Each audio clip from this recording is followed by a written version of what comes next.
Hi there, folks. This is Mark Smith with Family Tree Counseling Associates.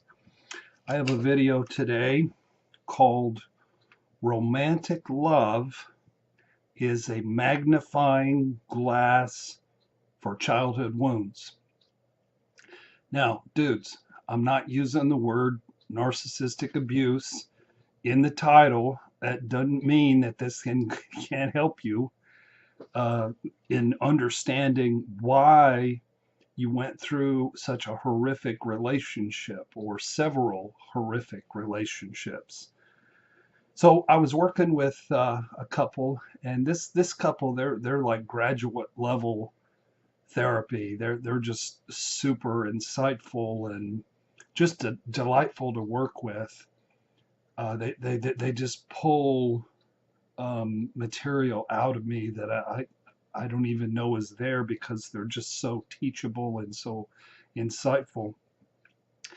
And uh, the woman in the relationship, she had this insight. She said, "Oh, you mean it's like I'll call him Dave. It's like Dave is like a magnifying glass to my unresolved childhood issues." And in my head, I should have interrupted right there and said, "Hey, can I use that for a video?" Because it just instantly clicked to me that it was brilliant. And then I did a little research on magnifying glasses, and we'll find out how brilliant that really was.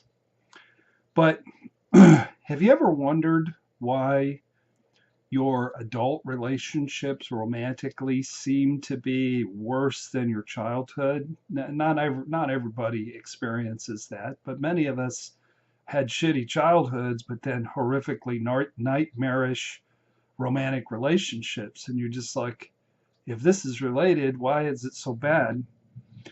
Well, this magnifying glass insight gave me some insight into that. So, my story is I had a borderline mom and I was horrifically abandoned and controlled and verbally abused and used. Uh, but then when it came time to get married, I married a codependent. I instinctively fooled Mother Nature and I didn't pick a narcissist. But in midlife, I was 45 years old and I was ripe for the picking. And there was a stream of multiple, uh, women who had borderline traits that sort of um, caused me to, really reenact some family of origin stuff. It was such a powerful pull. Um, but here's the deal. What I learned was the reason those relationships were horrific was because my mom was horrific. But I didn't really remember the most horrific parts because the most horrific parts for me were the first 3 years. And most of us have very few memories of those first 3 years. So by interacting with my mother before she passed and some letters, I've been able to sort of piece together what happened to me, that she really abandoned me horrifically. And she really wasn't who everybody else thinks she is. Yesterday was August the 6th, 2017. My mother died on August the 6th, 1997, 20 years ago yesterday. And last night, my social work daughter texted me and was wondering if I was hurting. And I wasn't hurting at all because the truth is, my mom, she really wasn't a good person. And I really didn't lose much. And what I lost was sort of a fantasy, sort of an illusion. I lost an illusion of who she was. And a lot of my siblings still believe, oh, she was a good mom and she cooked us good meals and she was, Virginia Pat the Democrat. And it's bullshit. She, she, she was very selfish and very wounded and very damaged. And uh, I'm not going to pretend that she was some kind of really good mom when there was parts of her that were pretty monstrous. But What a relationship will do is it'll magnify your unresolved issues and it'll burn you up. And that's what we need. So if you've been involved with a narcissist, you need to do some research on your family of origin issues, because that's where it comes from. You cannot, you will not pick a narcissist if you grew up with Aunt B and Andy and Father Knows Best and Beaver Cleaver. It doesn't happen. You're going to pick somebody who loved you the way you were loved when you were little. That's an immutable law of nature. So don't feel like you grew up in a healthy home and then you turned around and married 3 different narcissists. That's just not the truth. So the truth is, romantic love is not very loving at all. Romantic love is you're going to pick somebody who's going to love you in a very similar way as you were loved growing up. And for most of us, that isn't very good. Okay, so I did some research on magnifying glasses and I found out a couple of really cool things. So number one, what I've always taught you guys is romantic love will cause you to misperceive reality. You're going to be so in love and so stoned on love that you don't see who that person is. So on the website physicsforums.com, it says this about a magnifying glass.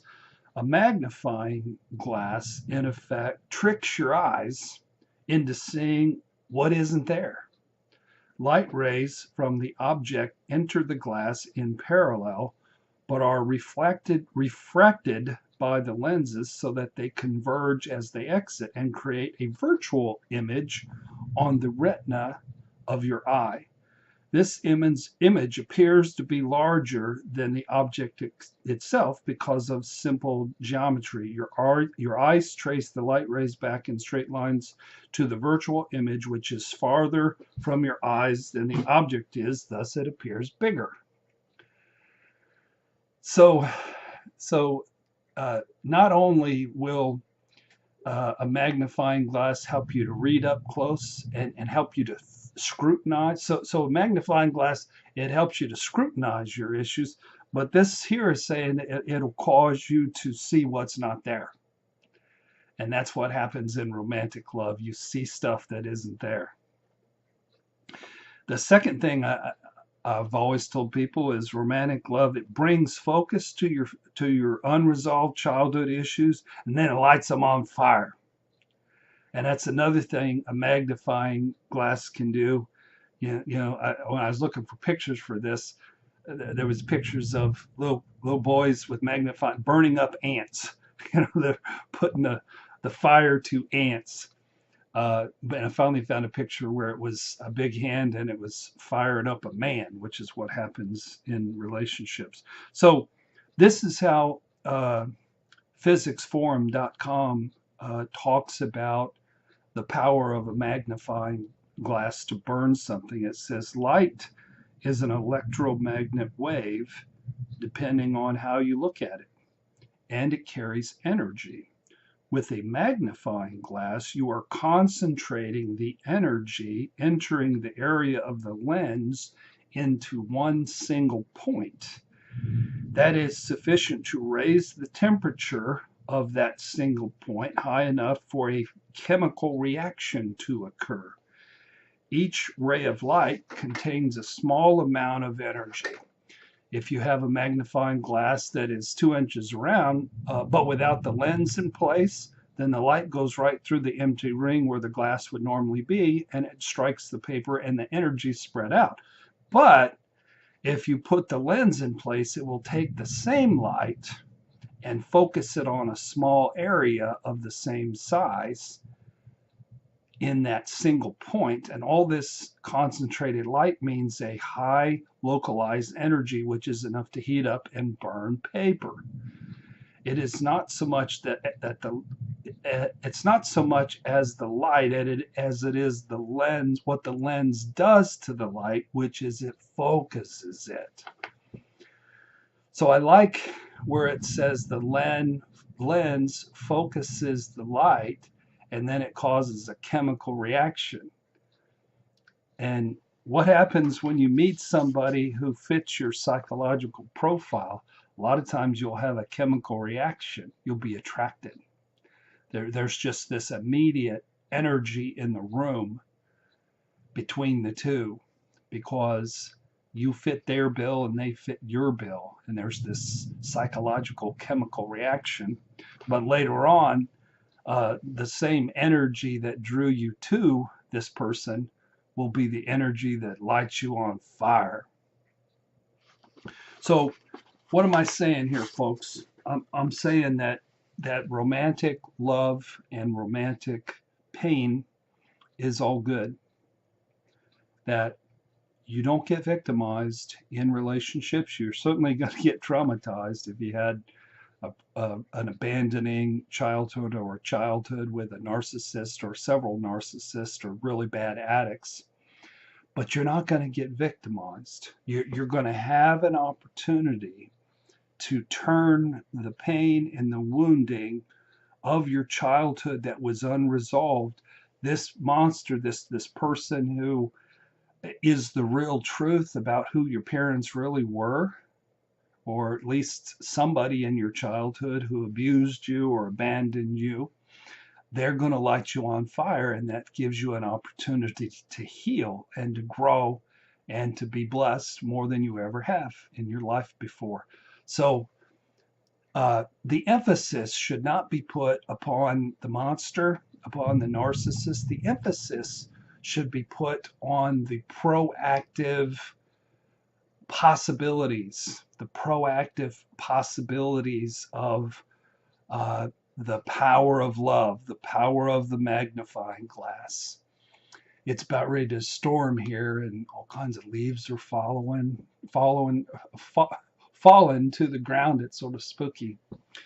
So embrace your romantic pain and learn from it, and squeeze every little bit of growth and insight that you can out of your romantic relationships. They all mean something and they all can provide growth, and nobody makes a mistake and nobody gets victimized. It's all an opportunity to be scrutinized by the magnifying glass of Mother Nature. So that's all I had to say on this topic. Thank you for watching. Please subscribe to our channel if you haven't done that. If you do subscribe, then you'll automatically be notified on Tuesday nights at 8 o'clock when we have our live stream show. My wife Brenda and I have the live stream show every Tuesday night from 8 o'clock to about 9:30. And then the other thing is I've got some books. I've got a book on narcissistic abuse syndrome recovery, transforming narcissistic abuse into gold. And it's only $4.95, and it's got just about everything I know on the topic. And I got some other books on abandonment and shame. Thank you for watching. God bless.